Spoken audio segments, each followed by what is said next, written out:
This time, let's try working with Sass Nested. I have already defined the site for this example, and before we begin writing our Sass codes, let's study the structure of our HTML document. Inside of our index.html, we have this div with a class name main container. Inside of the main container, we have the h2 and unordered list. And then inside of our unordered list, we have 4 list items that contains HTML, CSS, PHP, and MySQL. We will apply Sass codes on this structure, and let's see how we will create a nested Sass codes. Okay, let's start. On our Files panel, let's right-click on the root folder and select New Folder. And let's name this folder CSS. Inside of this CSS folder, let's create our Sass file. Right-click, New File, and then let's name this nested.scss.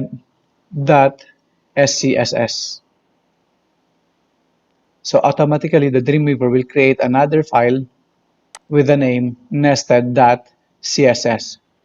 Let's open our nested.scss and let's write our nested Sass codes.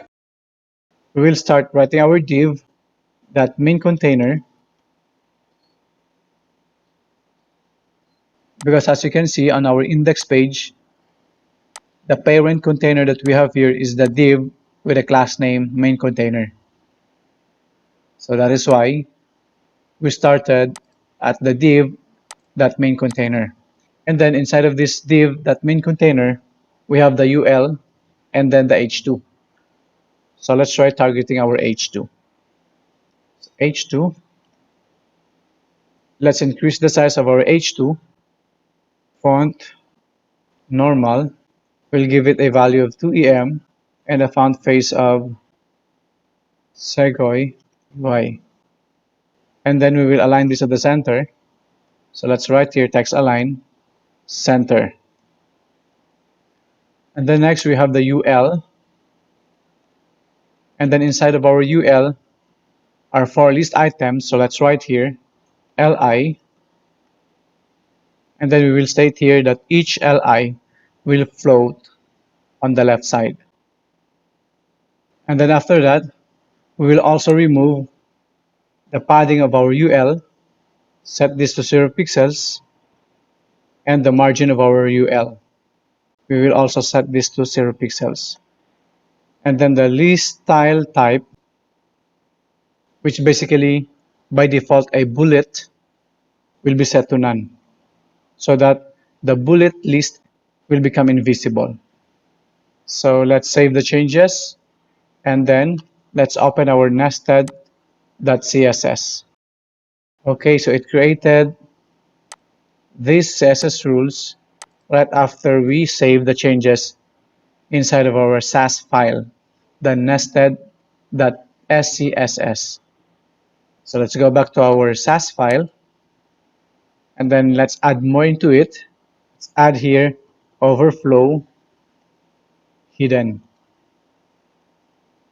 Overflow property is added to UL so that it will be possible for us to add a background color whenever we want to. So let's save the changes, and then on our index page, let's add one more here. Let's add here the A tag for each LI that we have.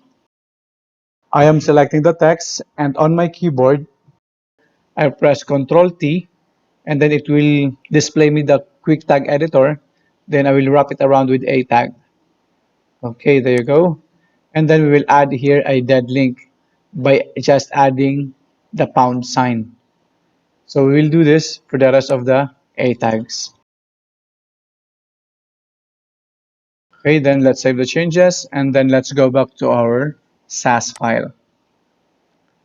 And let's add more here.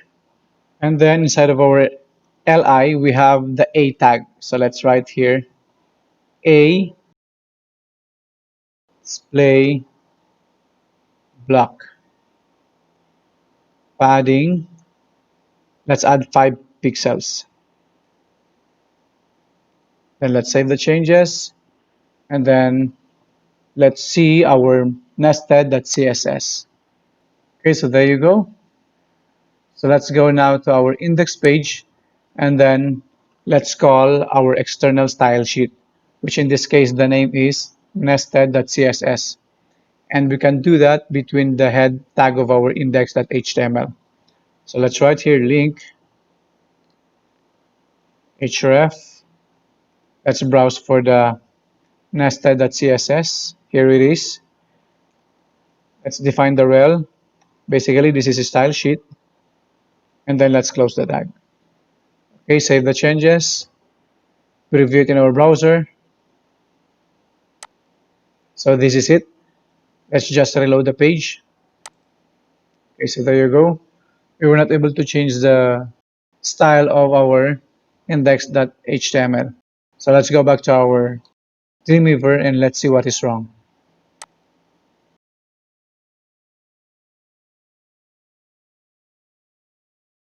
Maybe we have accidentally added something, just like this one, the equal sign inside of our rel. So let's remove that and then let's save the changes. Let's go to our browser and then let's reload the page. Okay, so there you go. We were now able to change the style of our index.html.